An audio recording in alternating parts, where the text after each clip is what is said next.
안녕하세요. 우리 뉴프런트 성도 여러분. 화요일 5분 아침 묵상 오신 것 환영합니다. 자, 오늘은 전쟁과 평화라는 제목으로 하나님 말씀 함께 나누겠습니다. 어제 본문까지만 해도 언니 레아와 동생 라헬 대결에서 레아의 승리처럼 보였는데요. 그건 1차전이자 전초전에 불과한 것이었죠.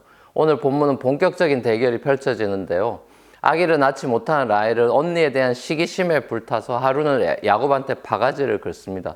당신 나한테 아들 낳아줘요. 안 그러면 나 확 죽어버릴 거예요.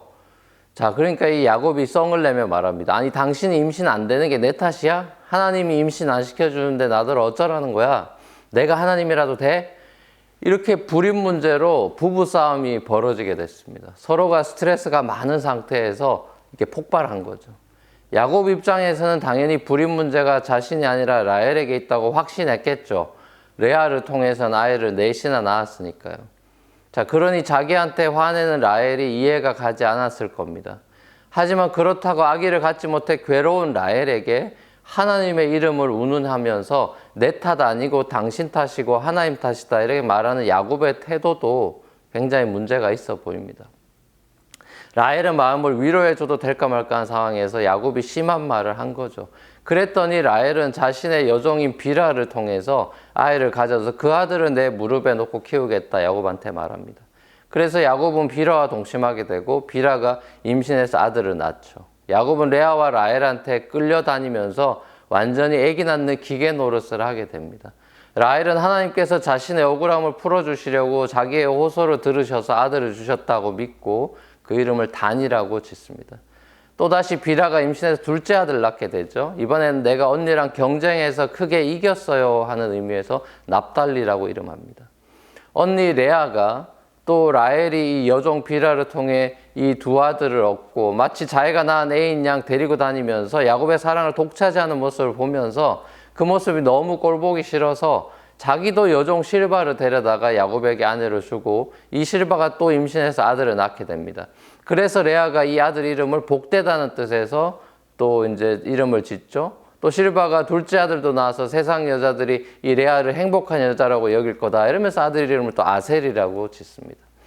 레아 아들들이나 이 라헬 아들들 이름을 짓는데 야곱은 아무런 힘도 고난도 없는 걸 봅니다. 레아와 라헬은 자신의 여종까지 등장시켜서 출산 경쟁을 펼칩니다. 고대 여인에게 아들 낳아 대를 잇는 것이 얼마나 큰 권력이었는지 잘 보여주는 대목이죠. 또한 자매들끼리의 권력 다툼, 기싸움을 보는 것입니다. 사랑관계에서 특히 형제지간의 에서와 야곱처럼 또 레아와 라헬처럼 시기와 경쟁으로 서로의 관계에 금이 가는 걸 봅니다.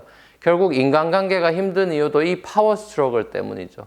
서로를 경쟁 상대로 보고 내가 상대를 이기려 들기 때문입니다. 나중에 야곱이 이스라엘에 대한 그 약복 강가에서 펼쳐지는 야곱과 천사의 씨름 장면이 보여주듯이 이 야곱 스토리의 엔딩이 우리에게 보여주는 것은 지는 게 이기는 거라는 겁니다. 하나님이 야곱에게 져줍니다. 그리고 하나님이 자기를 이기려게 한 거를 아니 야곱이 에서를 이기려고 만나지 않습니다. 용서를 빌러 나가죠. 형제지간에 자매지간의 시기와 경쟁이 아니라 용서와 화해가 있어야 된다는 스토리를 우리가 이 야곱 이야기에서 보게 되는 것입니다. 사랑하는 우리 뉴프런트 교회 형제 자매 여러분, 부부간에 가정 안에 시기와 경쟁이 아니라 이 용서와 화해가 있기를 바랍니다. 그리고 더 큰 가정인 교회 안에서도 시기와 경쟁이 넘쳐나는 게 아니라 용서와 화해가 넘쳐나기를 원합니다. 비결은 야곱 스토리가 밝혀주듯이 주님의 얼굴을 보는 브니엘 외에는 방법이 없습니다. 주님의 얼굴을 뵈면 그 인자한 얼굴이 우리의 마음의 얼굴이 됩니다. 사도 바울의 표현을 빌리자면 남을 나보다 낫게 여기는 그리스도의 마음을 품게 되는 것입니다. 시기와 경쟁이 넘쳐나는 세상에서 용서와 화해의 복음을 삶으로 선포하는 그런 저와 여러분의 삶이 되기를 우리 주님의 이름으로 간절히 축원합니다. 같이 한번 기도하시겠습니다.